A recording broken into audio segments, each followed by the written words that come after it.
Bueno, buenas tardes. Este es el primer video que estamos preparando, la primera clase que preparamos para Laboratorio 5 en el primer cuatrimestre de 2021, que va a ser cursada, si es posible, en una modalidad mixta, presencial y virtual. Y esta es una de las charlas que preparamos centrada en procesos estocásticos en física experimental, que es uno de los temas que vamos a abordar con mayor profundidad, y varios de los experimentos que ustedes van a hacer, tanto caseros como en el laboratorio, van a estar vinculados o van a poder describirse como procesos estocásticos, experimentos estocásticos. Entonces la idea es darles una pequeña base que van a tener después que completar con el material que vamos a subir a la página, y con la discusión que tengamos en clase.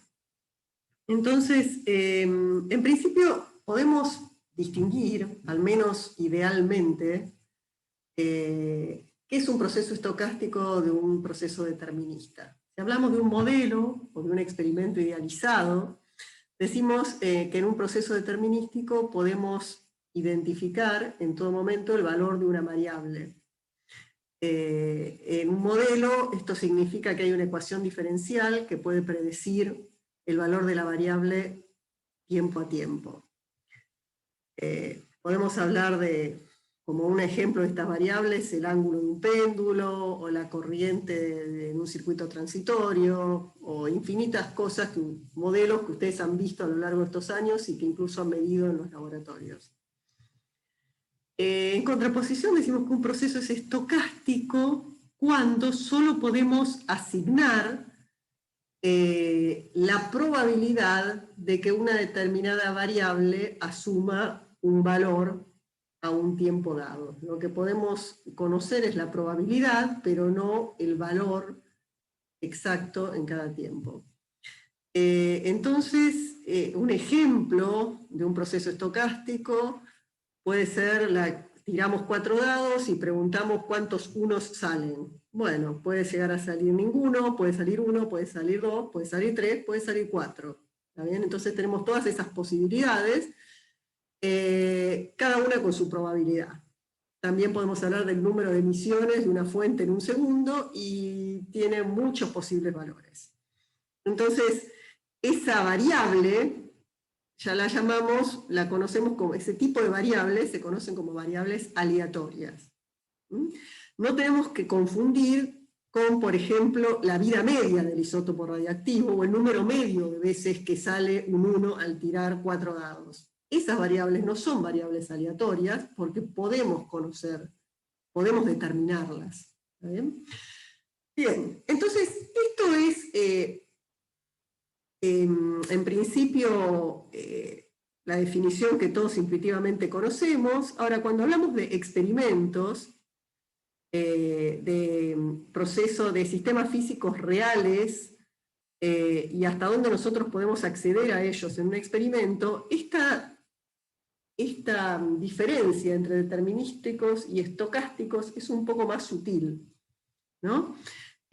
Por empezar, los procesos estocásticos pueden ser intrínsecamente estocásticos, por ejemplo, un decaimiento radiactivo, una fluctuación térmica, o pueden convertirse en estocásticos por la incapacidad del experimentador o del físico de conocer todas las condiciones que determinan una variable que en principio podría ser determinista. Entonces, eso genera valores aleatorios que terminan convirtiéndose en una variable aleatoria. Por ejemplo, si nosotros tiramos un dado, en principio, si conociéramos exactamente su posición inicial, el giro que le damos, el torque que le damos, y pudiésemos resolver esa ecuación diferencial con infinita precisión, en principio deberíamos poder saber qué cara va a salir. ¿Está bien? Sin embargo, eso en general no lo podemos resolver, entonces eso termina convirtiendo al problema en un problema aleatorio, en un problema estocástico. Y como ese ejemplo, hay infinitos ejemplos. Entonces, la diferencia entre estas dos cosas no siempre es tan obvia.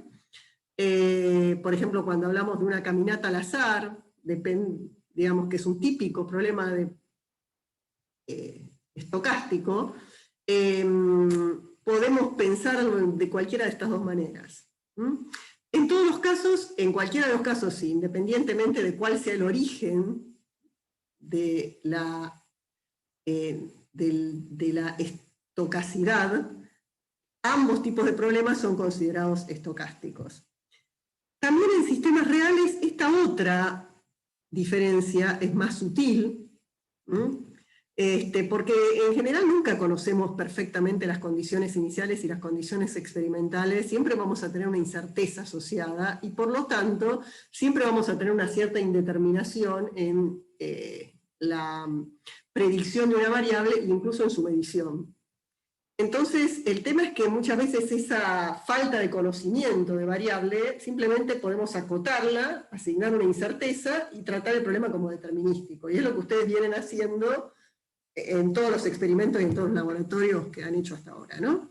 Entonces, en este libro hay una definición interesante, que a mí me pareció interesante, donde el autor dice, en el sentido más general, todo proceso físico real se puede pensar como estocástica y toda variable como aleatoria. Y la pregunta es, ¿bajo qué condiciones la denominación de determinista es una buena aproximación? Entonces, esa es lo que nosotros vamos a, cuando nosotros separamos en un experimento un problema determinista, es cuando simplemente acotándolo con una incerteza podemos predecir y asignarle un valor a la variable que estamos midiendo. Bien. Y en particular nosotros vamos a dedicar ahora el resto de la charla a pensar un poco cómo se mide y cómo se caracterizan estos problemas que definimos como estocásticos. Hay algún otro tipo de pregunta también fundamental, interesante, que tiene que ver con aquello que llamamos probabilidad, ¿no? Entonces hay dos maneras de pensar a la probabilidad. Una es decir, bueno, yo mido una variable muchas veces, y a partir de la frecuencia, cuando n es grande, asocio esa frecuencia de medir un determinado valor, una determinada observación, digo, bueno, a partir de esa frecuencia estimo la probabilidad. Ese es un proceso deductivo. Un proceso inductivo, es decir, bueno, yo conozco el problema físico, conozco las simetrías del problema, por ejemplo, entonces puedo predecir la probabilidad. Por ejemplo, si yo pienso en un dado al cual, digamos, tiro de manera que a lo largo de la historia, pongo como hipótesis, pongo que pierde total memoria de las condiciones iniciales, entonces no hay ninguna razón para la cual el 1 salga más que el 2, o que el 3, o que el 4, o que el 5, si no tiene algún desbalance, y por lo tanto le asigno un sexto a cada una de las caras, y ese es un proceso inductivo. ¿Está bien? Entonces, en principio estas dos probabilidades tendrían que coincidir en el límite de infinitas mediciones, y de hecho, si no es así, hay alguna de las dos que está mal, pero que, digamos, conceptualmente quieran decir exactamente lo mismo es algo que aún está en debate, y no es una pregunta sencilla, si en todos los casos ambas definiciones de probabilidad coinciden. Para nosotros no es un gran problema eso, porque nosotros somos físicos, en particular somos físicos experimentales en este laboratorio, y entonces, desde un punto de vista práctico, ambas probabilidades se rigen por las mismas leyes, de manera que las podemos tratar de igual manera y no nos tenemos que preguntar si es una probabilidad teórica, inductiva, o si es una probabilidad que surge de la estadística. Bien, entonces antes de entrar en materia vamos a ponernos un poco de acuerdo con algunas palabritas que se usan en los libros de probabilidad que ustedes van a mirar. Ya le estuvimos hablando de a qué llamamos variable aleatoria, y en los experimentos vamos a hablar de eventos aleatorios. Un evento aleatorio es un posible resultado experimental que surge de una observación de un proceso estocástico. Entonces, cuando es cuantificable esa observación, se le puede asociar una variable aleatoria. Ahora, una vez que la observamos, una vez que tenemos el resultado, un resultado, eso pasa a ser lo que llamamos una observación. Por ejemplo, observo que salió 3 veces el número 1 en los dados. Eso es una observación. En cambio, cuando hablamos de medición, justamente tenemos que pensar en un valor que podamos determinar. Entonces, la medición tiene que ver con un valor esperado. Por ejemplo, medimos la vida media de un isótopo radioactivo. ¿Está bien? O medimos una intensidad de luz. Si bien los fotones no llegan perfectamente, con una frecuencia perfectamente uniforme, va a haber una frecuencia media de fotones, y a partir de ahí vamos a poder calcular una intensidad, que está relacionada con esa frecuencia media. ¿Está bien? Entonces, esas son las cantidades que nosotros decimos que podemos medir. Entonces, en algunos experimentos que son los deterministas, la observación puede coincidir con la medición dentro del error instrumental. Ahora, a veces mejoramos ese error instrumental y entonces algo que nos parecía que coincidía, no necesariamente coincide, y nosotros vemos que cada vez que medimos, vemos un resultado, observamos un resultado distinto. ¿Por qué? Porque tenemos más resolución y las fluctuaciones estadísticas hacen variar el resultado, la observación, en distancias mayores que la resolución que tenemos. O sea, podemos ver esas variaciones. ¿Está bien? Entonces podemos promediar eso con suerte y con la media obtener el resultado de nuestra medición. Eso ustedes lo han hecho cuando medían el periodo del péndulo, por ejemplo. Cada vez obtenían un periodo distinto, pero bueno, promediaban y decían, bueno, el periodo del péndulo es tal. ¿Está bien? Ahora, a veces con eso no nos alcanza, y en ese caso, el resultado de nuestra medición surge de evaluar cuál es la distribución de probabilidades asociadas a esas observaciones. Entonces, va a ser eso lo que vamos a discutir ahora a lo largo de la charla, y el tipo de experimentos estocásticos que ustedes van a tratar de abordar durante la cursada. Entonces, de ahora en más, para simplificar la notación, vamos a hablar directamente de que la probabilidad de que una variable aleatoria valga x chiquita, le voy a decir directamente p de x, y me voy a olvidar de esta variable aleatoria grande, simplemente por una cuestión de simplificación de notación. Bueno, entonces recién hablé de distribución de probabilidad. Entonces, una distribución de probabilidad lo que hace es asignar a una variable aleatoria x probabilidades de tomar distintos valores. Y se habla en general de una función de distribución, que muchas veces se la van a encontrar como función de distribución acumulativa, pero en otros libros directamente a eso se le llama función de distribución, que tiene que ver con la probabilidad de que esa variable tenga un valor, esté por debajo de un valor, ¿no? F de t sería la probabilidad de que la variable tome valores x menores que t. Esta función es muy útil y la van a ver en todos los libros, muchas veces es esto lo que está tabulado. Y en el caso de variables continuas, la densidad de probabilidad es la derivada de la función de distribución respecto de la variable. Entonces, esta densidad de probabilidad cumple con las propiedades obvias, como que la integral de la densidad de probabilidad tiene que dar 1, y además la probabilidad de encontrar a nuestra variable aleatoria entre dos valores, por ejemplo x1 y x2, es directamente la resta de las funciones de distribución en x2 y en x1, o es la integral entre x1 y x2 de la densidad de probabilidad. ¿Está bien? Estas son cosas obvias, creo que ustedes ya las han conocido, las han visto en alguna oportunidad, las estamos repasando. También han conocido ustedes ya, o han oído hablar de los momentos de las distribuciones. La más común es la media, el valor medio o el valor esperado, que tiene esta forma para variables discretas, y esta forma integral para variables continuas, y lo que se conoce como varianza, que es tiene que ver con la dispersión de los datos respecto de esa media. También han visto ustedes ya, creo que desde Laboratorio 1, la relación que hay entre la varianza, la media al cuadrado, y lo que se conoce como el segundo momento de la distribución, que es la media de x al cuadrado. Entonces, esta relación ustedes ya la conocen. Y este sería el segundo momento de la distribución, este sería el primer momento de la distribución, y en particular se pueden definir los momentos enésimos, el tercero, el cuarto, el quinto, que van a tomar una forma discreta, de sumatoria o de integral, dependiendo de si la variable es discreto o continuo. ¿Ok?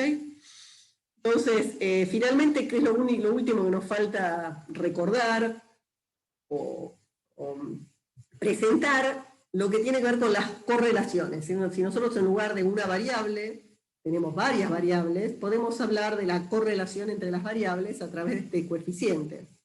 Que fíjense que tiene una forma muy parecida a la varianza. Simplemente la varianza es un caso particular cuando hablamos del coeficiente de correlación o de la autocorrelación. La autocorrelación no es otra cosa que la varianza.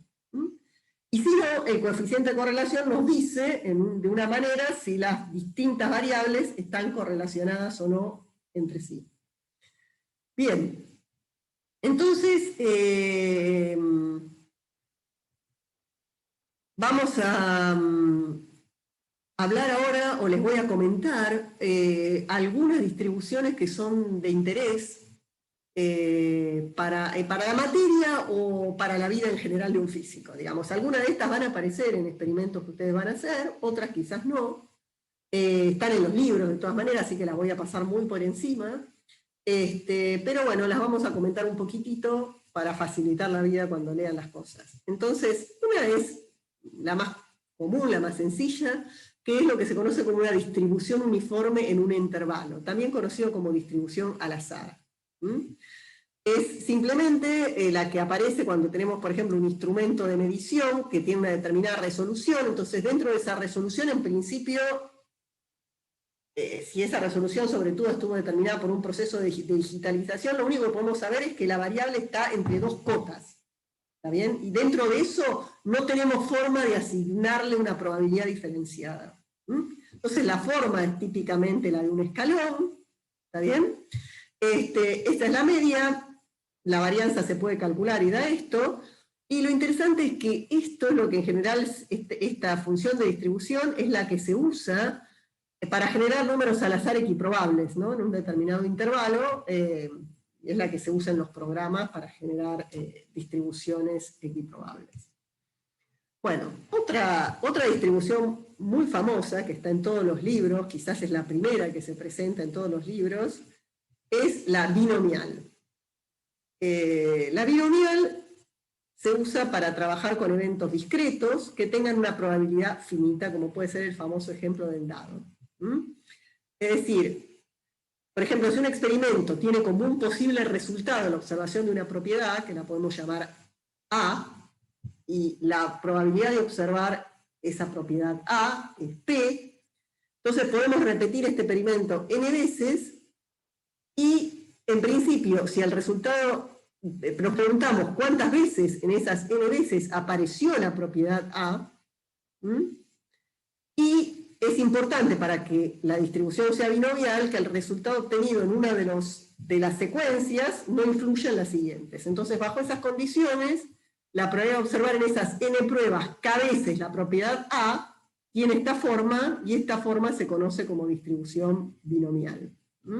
Por ejemplo, nos preguntamos qué probabilidad hay de que salgan exactamente 3 veces el número 1 si tiro 10 veces un dado. Entonces, esa respuesta la da la distribución binomial, que tiene este valor esperado y esta varianza. Una cosa interesante, acá tuve un problemita, esto es un lambda, que no sé por qué me salió así, pero en el caso en que, en el límite en que P es muy chiquito y N es muy grande, entonces esto de a cada uno y sigma cuadrado es NP, que es igual al valor medio. O sea, en este caso tenemos una distribución en la cual la varianza es igual al valor medio, y esto es la característica de la distribución de Poisson, que va a ser una estrellita en nuestro curso de Labo 5, y que la vamos a mencionar bastante en esta charla. Entonces, la binomial es en principio una distribución para eventos discretos, pero cuando esos eventos discretos tienden al continuo, se convierte en una distribución de Poisson. Bien. Otra distribución de la cual, que no va a aparecer, pero se las comento por completitud, es la multinomial. La multinomial es una generación de la binomial en lugar de tener un evento discreto que puede aparecer, es decir, un experimento en el cual observamos el valor de una variable aleatoria, observamos n al mismo tiempo, una cantidad al mismo tiempo. Y con eso podemos generar, en principio cada una de estas tiene su probabilidad, y con eso en principio podemos generar un histograma. Por ejemplo, podemos decir, bueno, yo quiero contar cuántos autos rojos pasan, voy contando, tengo una columna de autos rojos, una de verde, una de azul, una de blanco, y en cada una de esas columnas voy poniendo cuántos autos van llegando, ¿no? Y me construyo un histograma, y eso en principio va a tener una distribución multinomial. Entonces, si no hay correlación entre las columnas, cada una de esas columnas sigue una distribución binomial. Y en principio, entonces, cada una de esas columnas, en el límite de muchos eventos y de probabilidad pequeña, va a tender a una distribución de Poisson. ¿Está? Entonces, resumimos lo que dijimos hasta ahora: la distribución de Poisson es una distribución para eventos discretos. Cuando yo tengo muchos eventos simultáneos, puedo armar un histograma, y eso va a seguir una distribución multinomial. Y en cualquiera de los dos casos, digamos, la distribución binomial, que en este caso sería una de las columnas del histograma, va a poder aproximarse a esa distribución por una distribución de Poisson. Entonces, vamos a hablar de esta famosa distribución de Poisson, en donde que se usa cuando uno tiene un experimento en el cual uno mide eventos que ocurren aleatoriamente con una frecuencia media. Esa frecuencia media es la cual uno puede asociar al n por p de la distribución de Poisson. En realidad, más que la frecuencia, lambda sería el número de eventos medios en una unidad de tiempo determinado, que si esa unidad de tiempo coincide, digamos, puede ser asociada a una frecuencia. Entonces, digamos, no es una frecuencia porque no tiene unidades, ¿no? Por eso hablamos de que es un número de eventos por unidad de tiempo, pero no tiene unidades. Entonces, bueno, esta es la forma de la distribución de Poisson, y por ejemplo nos podemos preguntar cuántos muones llegan a un detector en una hora, cuál es su dispersión, y muchos de los problemas que van a atacar ustedes es probable que terminen siendo bien ajustados por una distribución de Poisson. La distribución de Poisson puede tener una facha bastante distinta dependiendo de si el número medio de eventos en ese tiempo es chiquito o grande. Por ejemplo, fíjense el aspecto que va teniendo. Estos son distintos ejemplos de la distribución de Poisson, histogramas de mediciones que uno forma y que la envolvente va a seguir una distribución de Poisson. Y fíjense que dependiendo del lambda va a tener una facha bastante distinta, y acá fíjense que esta, por lo menos a simple vista, se parece ya a una distribución que nos resulta mucho más familiar de la de Poisson, que ustedes pueden empezar a pensar cuál es, y que es la querida y conocida distribución gaussiana o normal. Entonces esta ustedes ya la conocen más, habrán ajustado muchas veces cosas por una gaussiana sin saber muy bien por qué.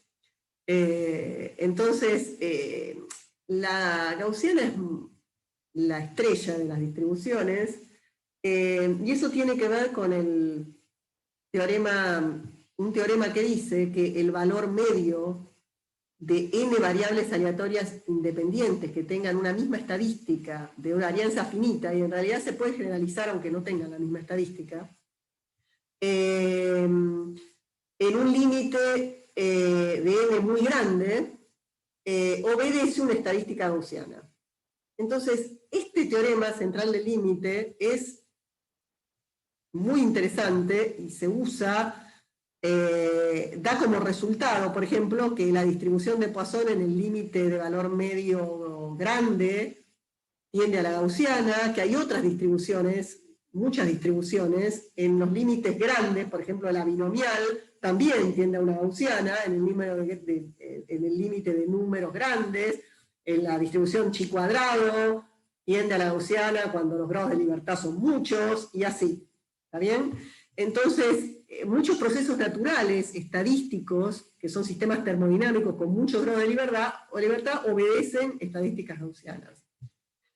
Y además, la gaussiana tiene propiedades matemáticas muy útiles que hacen que sea muy fácil estimar parámetros analíticamente, y eso hace que ante la duda uno puede proponer una distribución gaussiana, y si la muestra es grande, es probable que no esté tan mal, y que el ajuste o la estimación sea razonable. Esa es la razón por la cual siempre venimos ajustando por gaussianas casi todo.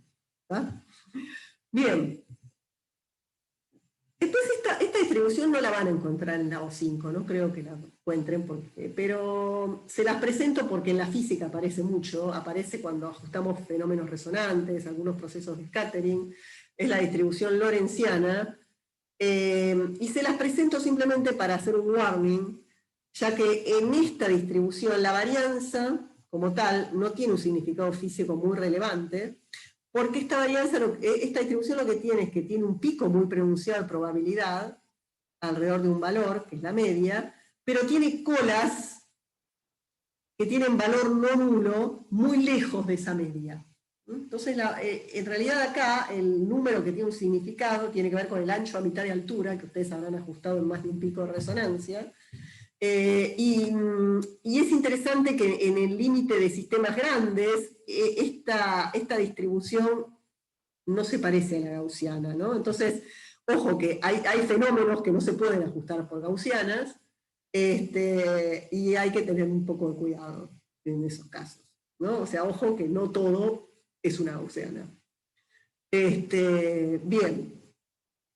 Por último, la última que les voy a mencionar es esta distribución que no es muy famosa, no la van a encontrar, es famosa para los físicos, pero en los libros de probabilidad no suele aparecer, sin embargo se las voy a mencionar, la distribución de Bose-Einstein, que es la distribución que describe la estadística de bosones, ustedes ya la vieron, la vieron en F4, probablemente la habrán visto también en no sé cuántos que usaron teórica 2, teórica 3, bueno, la conocen, y a ustedes les va a aparecer en aquellos que hagan el experimento de conteo de fotones. Entonces, si quiero describir la estadística de fotones que llegan a un detector, no siempre los puedo pensar como eventos no correlacionados. Entonces, por ejemplo, bueno, en esta publicación, que está en la bibliografía de la materia, se muestra y se puede ver que en algunos límites, en alguna situación en el cual la longitud de correlación asociada a los fotones, el tiempo de correlación, de hecho, asociado a los fotones, es mayor que el intervalo en el cual estamos midiendo, entonces la estadística va a seguir una distribución de Bose-Einstein.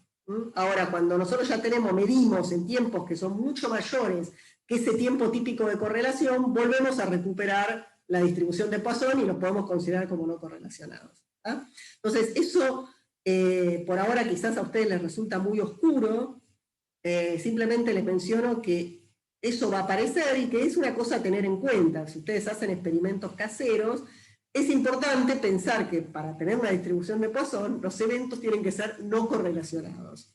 Si los eventos son correlacionados, tenemos que ver cómo es nuestro tiempo de medición respecto del tiempo de correlación característico de los eventos.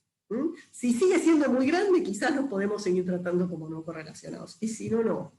¿Tá? Entonces, me parece interesante mencionar ese concepto ahora, y seguimos.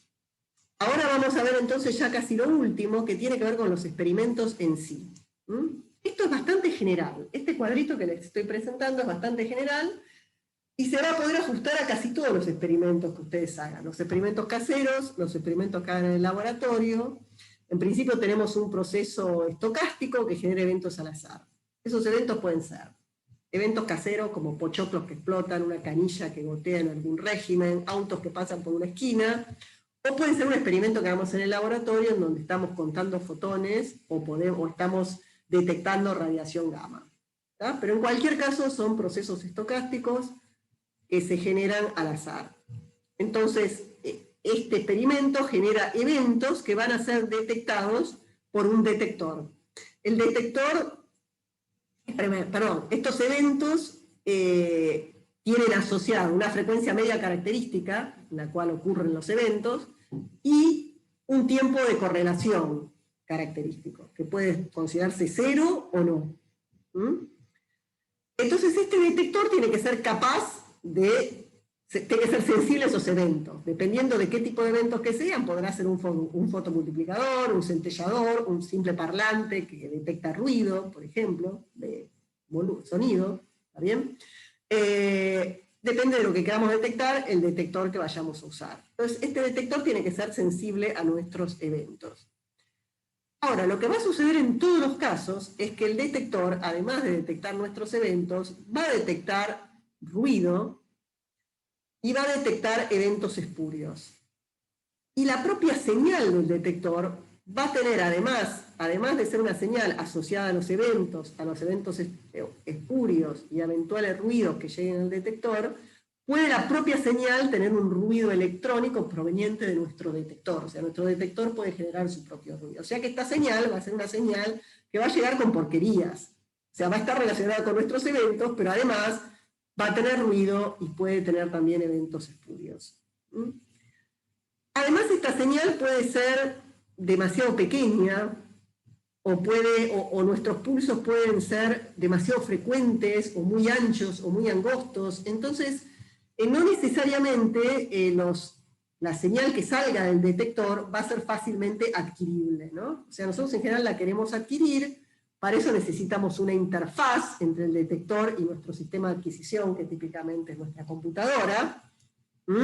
Y entonces para eso vamos a necesitar una placa de adquisición, una interfaz que puede ser, qué sé yo, un osciloscopio, una placa de adquisición, una placa de sonido o algo así. Y ese sistema, esa interfaz, va a tener limitaciones, ¿no? O sea, va a tener una resolución, va a tener un umbral a partir del cual detecta, va a saturar en algún momento, va a tener una resolución temporal. Entonces, no siempre la señal que sale del detector se puede adquirir directamente por esta interfaz. A veces sí, ¿no? En los experimentos caseros aspiramos a que sí, está bien, a que ustedes directamente puedan adquirir, sin conformar de ninguna manera, la señal que sale del parlante, sin necesidad de conformarla antes. Pero a veces eso no sucede y hay que hacer un trabajito previo, que lo que llamamos conformación de pulsos. Entonces, esto tiene que ver con algún tipo de electrónica que ayuda, o sea, transforma la señal que sale del detector en pulsos que son detectables por la interfaz, o sea, los moldea, por ejemplo, los amplifica, les cambia el ancho. Además, podemos llegar a limpiar parte del ruido, ¿está bien? O sea, hay una electrónica que ayuda a que la interfaz adquiera mejor los pulsos que salen del detector. ¿Ok? Entonces, bien, entonces ya tenemos nuestra interfaz que adquirió la señal, ya sea directamente o después de haber conformado los pulsos. Entonces, adquirimos durante un determinado tiempo una cantidad de cuentas. En principio, si logramos discretizar, vamos a leer cuentas. Si no logramos discretizar, puede ser que simplemente tengamos una señal que adquiramos, pero pensemos que tenemos cuentas. Entonces, vamos a hacer un trabajo de procesado en la computadora, ¿no? En un programa. Entonces, este procesado, ¿qué va a hacer? Bueno, primero va a limpiar cuentas espurias, vamos a tener que tener algún criterio, hacer algún experimento para darnos cuenta de cuáles son nuestras buenas cuentas y las cuentas que salen de estos eventos espurios. Y una vez que tengamos nuestras cuentas buenas, las vamos a organizar en histogramas. Las vamos a organizar los resultados para distribuirlos en histogramas. Eventualmente podemos llegar a cambiar este tiempo t, y hacerlo ver para cada tiempo t, vamos a hacer nuestro histogramita. Entonces vamos a sacar finalmente nuestro resultado, que va a ser un histograma de número de eventos para cada tiempo. Ese histograma lo vamos a ajustar por una distribución, y podemos llegar a proponer, ver cuáles son los parámetros de la distribución que mejor ajusta nuestro histograma, incluso podemos proponer distintos tipos de distribución para ver cuál es la que ajusta mejor. Esto es todo un tema, o sea, ver si el ajuste es bueno, elegir el mejor ajuste, es todo un tema del cual tenemos que leer y aprender. Pero finalmente, si logramos hacerlo bien, vamos a tener una distribución, vamos a poder sacar el valor medio de eventos, vamos a poder sacar su dispersión, vamos a poder sacar otras características de la distribución. ¿Está bien? Ahora, tengan en cuenta que tanto los valores medios como el tipo de distribución pueden depender de los rangos, cómo son las relaciones entre los tiempos característicos de nuestro proceso. Ahora vamos a charlar un poquito más en detalle esto último que dije. Básicamente este es el proceso general que vamos a ver en cualquier experimento. Pero vamos a mirar un poquito más en detalle algunas de las cosas que dije recién. En principio, veamos qué pasa entonces con los tiempos característicos. Esos de los que hablamos, ¿no? Entonces, por ejemplo, yo les comenté que los eventos tenían una frecuencia media, ¿no? O sea que los eventos, nuestra fuente de eventos tira eventos con una frecuencia, obviamente la frecuencia no es aleatoria, pero hay una frecuencia media. Entonces, esa frecuencia media puede ser cualquier cosa, y tenemos que tener un poco de cuidado. Por un lado tiene que ser lo suficientemente alta como para que podamos medir muchos eventos, es decir, si nosotros tenemos un evento por día, nos vamos a aburrir y se va a terminar la voz 5 y no vamos a poder haber hecho el histograma. O sea, nuestra fuente tiene que ser suficientemente activa para poder tener muchos eventos. Pero tampoco podemos tener tantos eventos, porque si los tenemos, si la frecuencia es muy alta, los picos, la señal de cada evento se va a superponer, los eventos esos tienen un ancho, el pico de cada evento va a tener un ancho, y se nos van a empezar a superponer y no los vamos a poder distinguir. ¿Está bien? Entonces, ese es un problema, en particular, por ejemplo, a ver, un ejemplo de frecuencia baja. Bueno, hay fuentes radiactivas que están casi muertas, por ejemplo. Entonces nosotros queremos medir los rayos gamma que salen de ahí, vemos que nos morimos, nos aburrimos, dejamos al detector midiendo 1 hora, volvemos y casi no midió nada. Bueno, cambiemos la fuente, esa fuente no nos sirve. Al contrario, en el experimento de conteo de fotones, por ejemplo, nosotros podemos poner una luz, y si la luz es muy intensa no vamos a poder contar fotones, vamos a medir un continuo, ¿está bien? Que nos puede servir en algún caso, pero no vamos a poder contar fotones. ¿Está? Entonces, bueno, eso es algo que nosotros tenemos que tener en cuenta y controlarlo, y en el experimento casero también lo vamos a tener que controlar. Entonces, ese es uno de los tiempos característicos relevante e importante. Otro tiempo característico de interés es el famoso tiempo de correlación del que les hablé. ¿Cómo sabemos cuál es el tiempo de correlación? O sea, si nuestros eventos están correlacionados y en qué tiempo están correlacionados. Bueno, no siempre lo vamos a saber. En principio, a veces si sabemos de la física, podemos saber que no están correlacionados, y a veces podemos medir ese tiempo de correlación.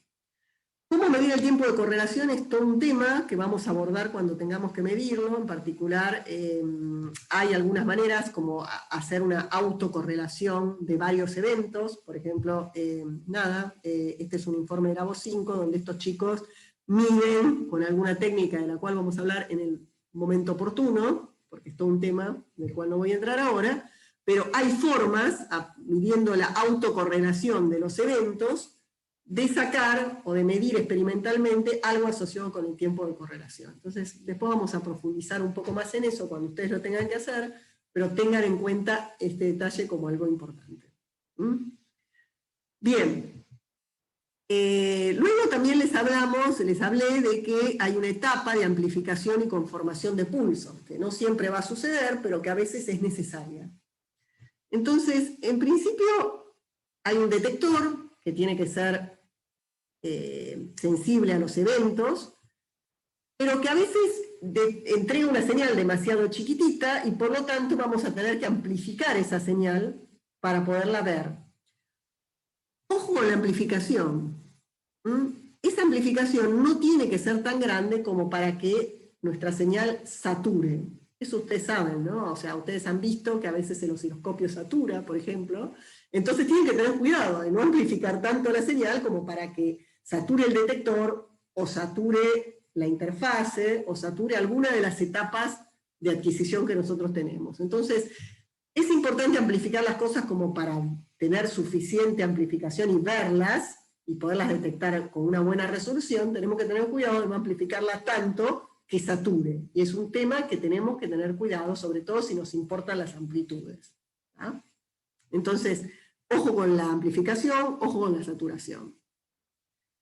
Bueno, luego está el tema que ya les comenté brevemente, que es que queremos identificar pulsos. Entonces, los pulsos van a tener una altura, una amplitud y un ancho.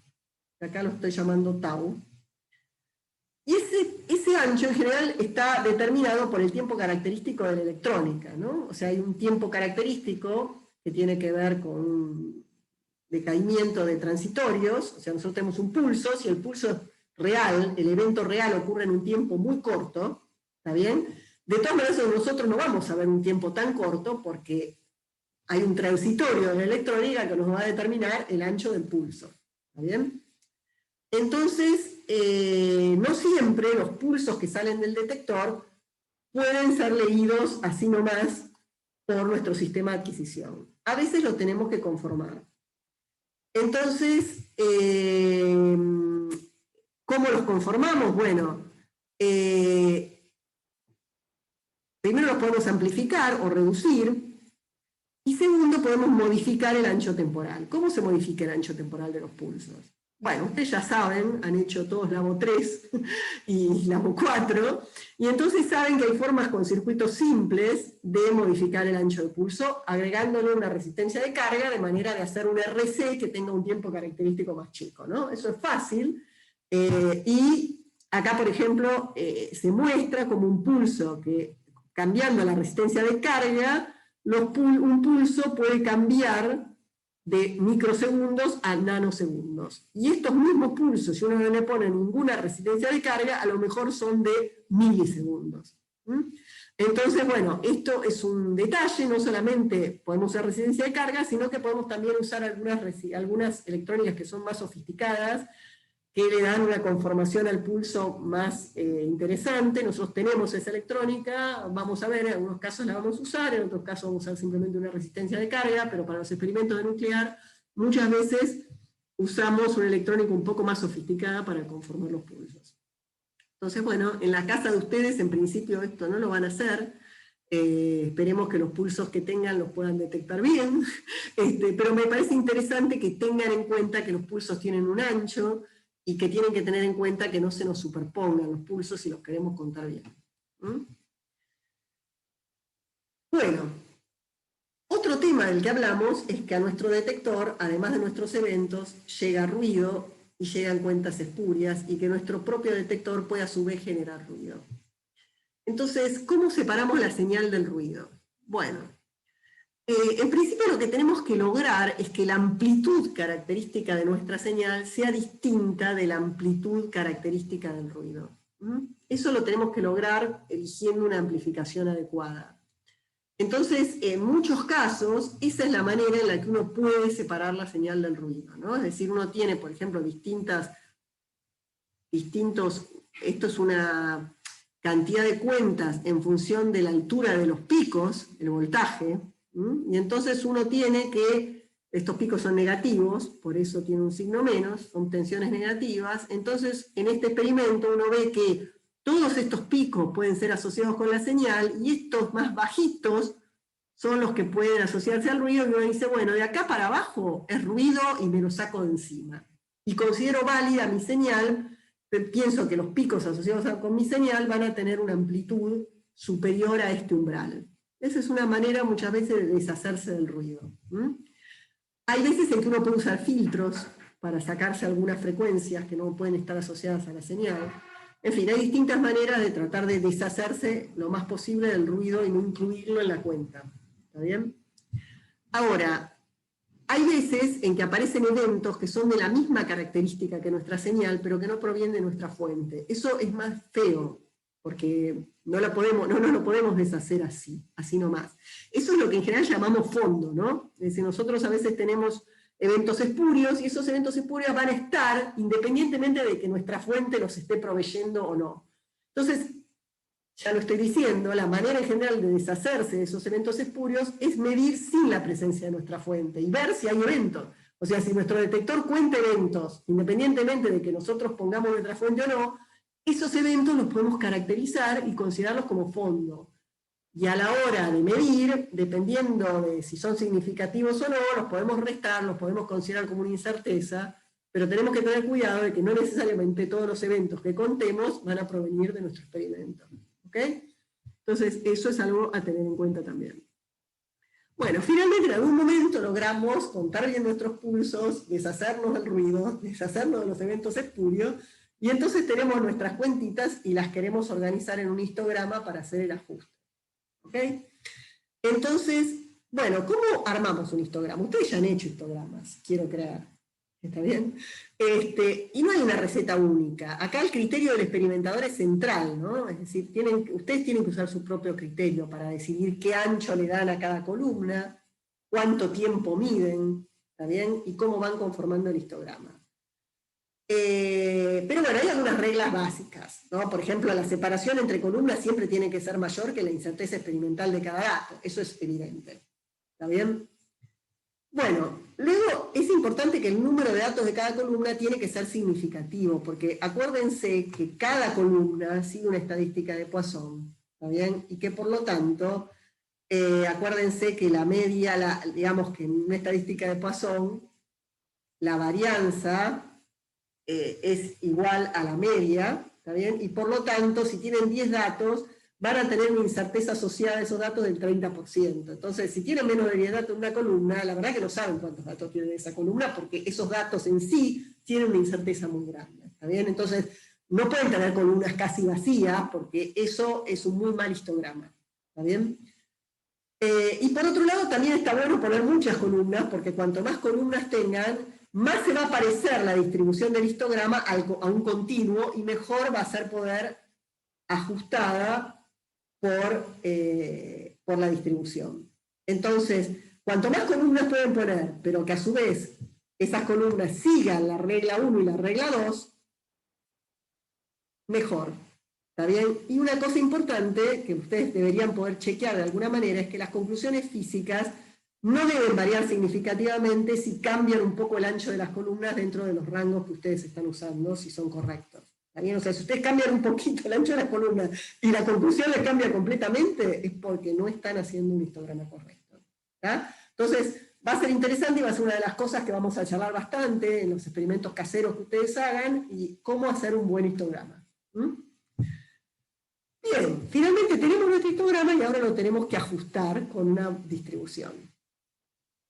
Entonces, ¿cómo hacemos esto? Bueno, esto ya es como ajustar cualquier función, ¿no? Es decir, una vez que nosotros tenemos un histograma, podemos pensar que el histograma es una función, o sea, tiene datos, I, donde I es la altura normalizada de cada una de las columnas, y la variable xi es la posición media de cada una de las columnas del histograma, ¿no? O sea que tenemos una función, un conjunto de datos xi y sub i, y los queremos ajustar por una función i de x, cosa que ustedes ya vienen haciendo en todos los laboratorios. Es decir, ajustar una distribución a un histograma es lo mismo que ajustar una función a una cantidad de datos experimentales. ¿Está bien? Entonces, hay rutinas de Python, MATLAB, Origin, que realizan el ajuste.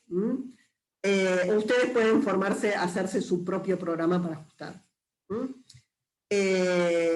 Así que esto que sigue es válido para cualquier ajuste, o sea, es válido para un ajuste de un experimento estocástico por una distribución, es válido para un ajuste de un experimento determinista en donde ustedes obtienen una función i de x. Entonces se propone una función de ajuste, que en el caso del experimento estocástico será una distribución, por ejemplo, gaussiana, Y el programa lo que hace es, con los parámetros adecuados, los parámetros propios de esa distribución, busca los parámetros, por ejemplo, en el caso de la gaussiana sería el valor medio, la varianza y la normalización de la gaussiana, que minimiza la distancia de los datos experimentales con el ajuste. ¿Está bien? Entonces entrega los parámetros que minimizan esa distancia. Y esa minimización, si está bien hecho el programa, si es un buen programa, en general lo que hace es encontrar aquellos parámetros que minimizan lo que se conoce como el chi cuadrado reducido. El chi cuadrado reducido no es otra cosa que este parámetro, que lo que tiene en cuenta es, digamos, este es el chi cuadrado, que mide la distancia de los puntos i sub i a la función i de xi al cuadrado, dividido cada uno por la varianza de cada uno, propia de cada uno de los datos i sub i, ¿está bien? Entonces, este es el valor chi cuadrado, y el chi cuadrado normalizado además divide por los grados de libertad característicos. Entonces, bueno, una vez que hacemos este ajuste, ¿cómo sabemos si el ajuste es bueno? Si es un buen ajuste, si realmente, a ojo, el experimentador ve si ajusta bien o mal, y eso no lo tenemos que despreciar. ¿Está bien? O sea, nuestro ojo dice bastante bien si el ajuste es bueno o no. Si vemos que el ajuste pasa por cualquier lado, que de los datos, bueno, ya sabemos que no ajustó bien. Ahora, de todas maneras podemos ser un poco más sofisticados. A veces vemos dos ajustes que a ojo se parecen, ¿está bien? Y los dos parecen razonablemente buenos, y estaría bueno saber cuál es mejor que cuál, y eso no es un problema tan sencillo. En principio, podemos entender un poquito más qué quiere decir este estimador, el chi cuadrado reducido, recordando algunas cosas que ya sabemos. Ustedes ya, por ejemplo, este estimador, que es lo que se conoce como varianza del ajuste, ya lo han visto cuando han hecho cuadrados mínimos ponderados en particular, y lo que hace es medir, ponderando el error de cada dato, la distancia de cada dato a la función dividido por los grados de libertad. Entonces, esto es lo que se conoce como varianza del ajuste, y mide de alguna manera la dispersión de los datos respecto de la función que uno está proponiendo como ajuste. Entonces, el S cuadrado va a ser grande si los datos no se corresponden con el ajuste, pero también va a ser grande si los datos están muy dispersos. O sea, el S cuadrado es sensible a las dos cosas, a la bondad del ajuste y a la propia dispersión de los datos. O sea, crece con ambas cosas. Por otro lado, también tenemos la varianza media de los datos. La varianza media de los datos simplemente está asociada con la dispersión de los datos, y no tiene nada que ver con el ajuste, es independiente del ajuste, es una característica de nuestra distribución de datos. Entonces, aumenta cuanto más dispersos son los datos, independientemente, digamos, cuanto más grande es la dispersión de cada uno de los datos. Entonces, lo que se puede ver, en particular en el caso en que tengamos funciones de ajuste que sean lineales en los parámetros de ajuste, ahí hay una relación matemática que se puede ver que el chi cuadrado reducido se relaciona de esta manera con la varianza del ajuste y la varianza media de los datos. Entonces uno puede pensar que el chi cuadrado se queda nada más que con la parte de la varianza asociada a la bondad del ajuste. ¿Está bien? Es decir, nosotros ese cuadrado es sensible a la varianza, a la bondad del ajuste y a la dispersión de los datos.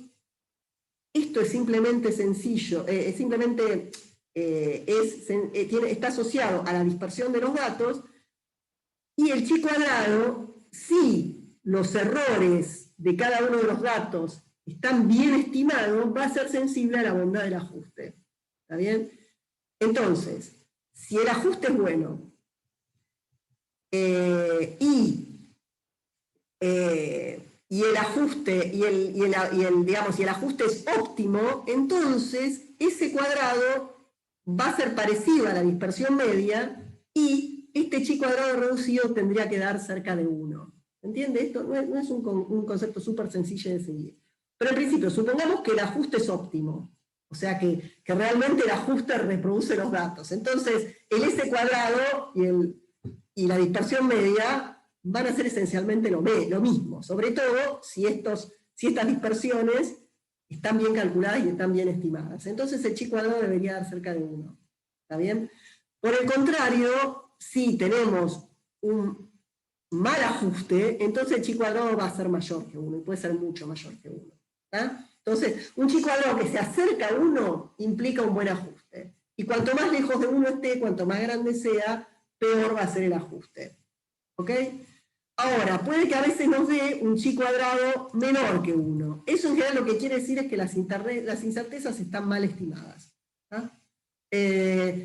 Entonces, esto nos da una idea de si el ajuste es bueno o no, una idea un poco más objetiva que el ojo, pero cuando estamos pensando en que tenemos distintas distribuciones, y queremos ver si ajusta mejor una distribución que otra, es complicado comparar esas distribuciones y decidir cuál ajusta mejor. Entonces, digamos, ¿cuán cerca de 1 tiene que estar el chi cuadrado para decir que el ajuste es bueno? Bueno, este no es un problema tan fácil, requiere un poco más de sofisticación. En general esta pregunta puede ser generalizable, es decir, ¿cómo podemos decidir si una hipótesis, en este caso es nuestra propuesta de ajuste, es razonable? ¿Y cómo podemos cuantificar la bondad de ese ajuste? Entonces, esto es todo un tema que se llama test de hipótesis.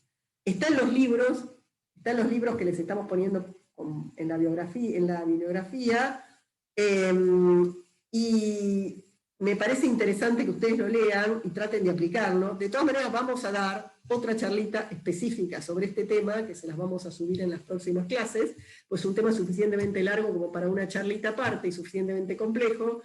Así que en breve llega la charlita sobre test de hipótesis y bondad de ajuste. Ya con esto tienen bastante para trabajar, así que con esto nos despedimos y esperamos que lo lean, traten de entenderlo. Vamos a hacer algunas preguntas y vamos a discutir estos conceptos, a ver qué se entendió, qué no se entendió en la próxima clase. Así que bueno, con esto nos despedimos.